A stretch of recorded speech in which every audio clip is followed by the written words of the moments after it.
నీకేమైనా పిచ్చెక్కిందా? ఎందుకు సూసైడ్ చేసుకోవాలని డిసైడ్ అయ్యా? అంత ప్రాబ్లం ఏమొచ్చిందే? నీకెవరూ లేరనుకున్నావా? నువ్వు చచ్చిపోతే ప్రాబ్లం చచ్చిపోతుంది అనుకున్నావా? ఎందుకే చావుకి తెగబడ్డావు? ప్లీజ్ అన్నయ్య, నన్ను వదిలే. నన్ను దూకనివ్వు. నాకు బ్రతకాలని లేదు. చచ్చిపోతాను. మధు,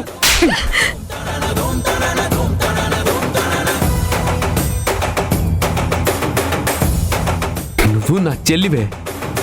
నా కళ్ళ ముందు నువ్వు చావడానికి సిద్ధపడితే నేను వదిలేస్తానా? నిన్ను కాపాడుకోవడం అన్నగా నా బాధ్యత.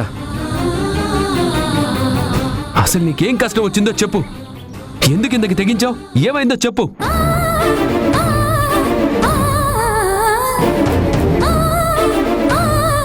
చెప్పు మధు, నీకేమైందో చెప్పు. ఎలాంటి ప్రాబ్లం అయినా నేను సాల్వ్ చేస్తాను. ప్లీజ్ మధు, చెప్పు.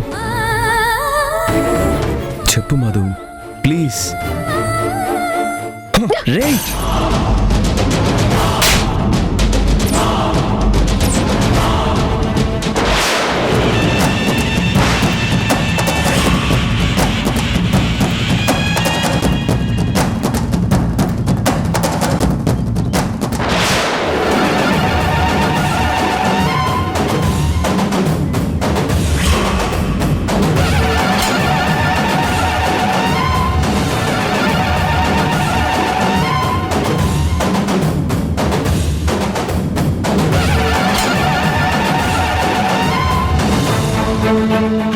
అందుకే అన్నయ్య, నేను బ్రతికి ధైర్యం చేయలేకపోతున్నాను. నన్ను చావనివ్వు అని వేడుకుంటున్నాను. నా విషయం బయటపడితే నాన్న నన్ను, అమ్మని, అందరినీ ద్వేషిస్తాడు. ఇప్పుడిప్పుడే అమ్మ నాన్న దగ్గర అవ్వడానికి ప్రయత్నిస్తున్నారు. నా వల్ల వాళ్ళు మళ్ళీ దూరం కాకూడదు. నేను బ్రతికి వాళ్ళని దూరం చేయడం నేను తట్టుకోలేను. ప్లీజ్ మధు, ఇంకొకసారి ఆ మాట మాట్లాడుకో. ఇది చావుతో సెట్ అయ్యే సమస్య కాదు. నువ్వు చనిపోయినా ఆ వీడియోని ఇంకొకరికి పంపించి అమ్మా నాన్నల మధ్య చిచ్చు రేపుతారు. నింద మోస్తూ నువ్వు పోయినా అమ్మా నాన్న కలుస్తారనే నమ్మకం నాకు లేదు. నీ సూసైడ్ వల్ల అందరూ హ్యాపీగా ఉంటారనేది నీ భ్రమ. నువ్వు ధైర్యంగా ఉండు. ఈ ప్రాబ్లం నుంచి మనం ఎలా బయటపడాలో నేను ఆలోచిస్తాను, సరేనా?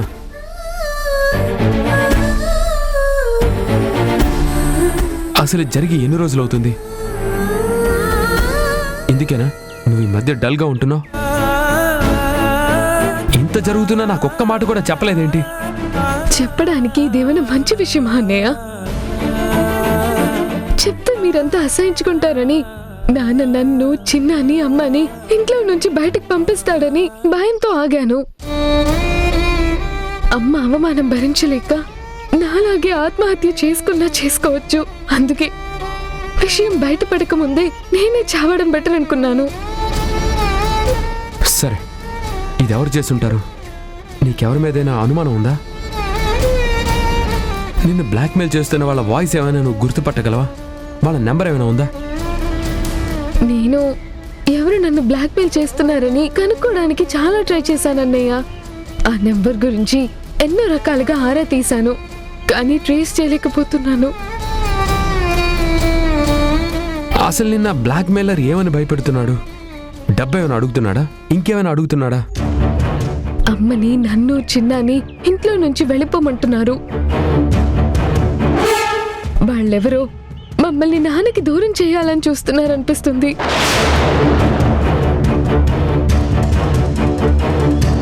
ఆ గొంతెవరిదో నీకు గుర్తుకు రావడం లేదా? లేదన్నయ్య, మార్ఫింగ్ వాయిస్ లా వస్తుంది.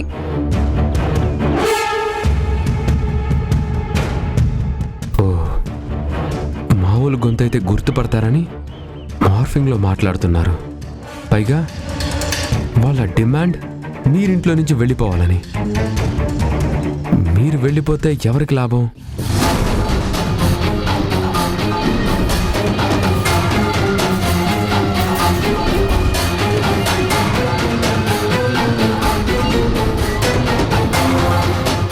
నో డౌట్ మిమ్మల్ని ఇంట్లో నుంచి పంపించే ప్రయత్నం చేస్తున్నారంటే ఇది ఖచ్చితంగా అత్త వాళ్ళ పనే.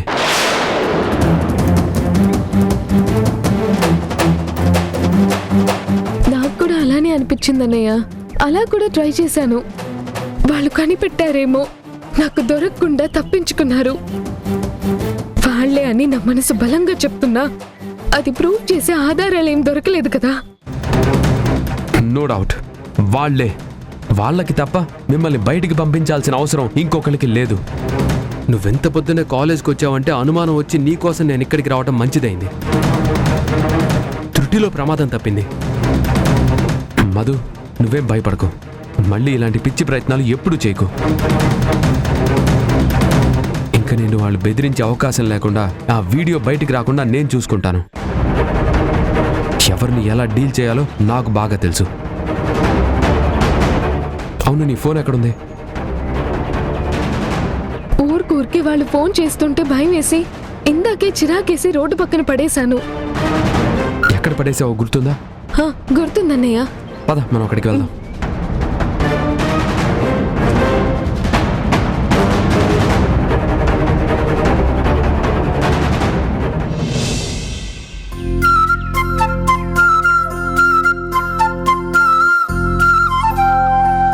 అమ్మా, నేను మధు కాలేజ్కి వెళ్ళేసి వస్తాను. సరేనమ్మా.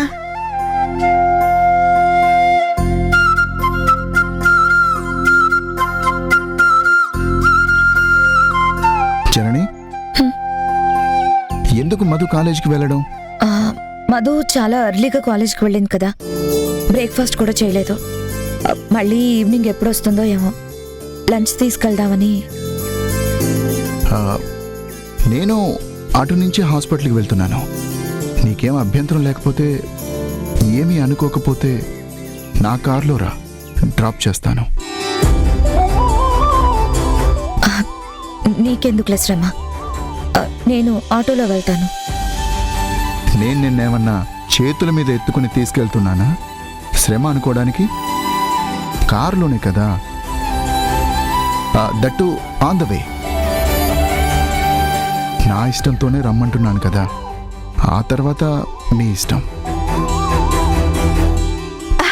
గుణ, అదేం రానలేదు కదా, అలా వెళ్ళిపోతావే. తనకేం ఇబ్బంది లేదంటున్నాడు కదా. పైగా తనే అడిగినప్పుడు నువ్వెందుకే మొహమాట పట్టం? బయట వాళ్ళ పరాయి వాళ్ళ శ్రమ ఎందుకు అని అడగడానికి వెళ్ళు. వారు చెప్పేది కూడా కరెక్టే. నేనేం తప్పనిలేదు కదా. అయితే బయలుదేరు.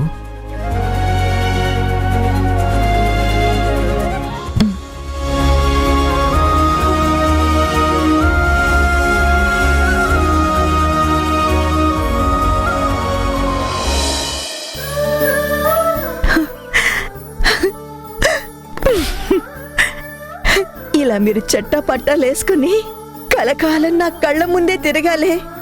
అంతకు మించి జన్మకి నేను కోరుకున్నది ఏం లేదు.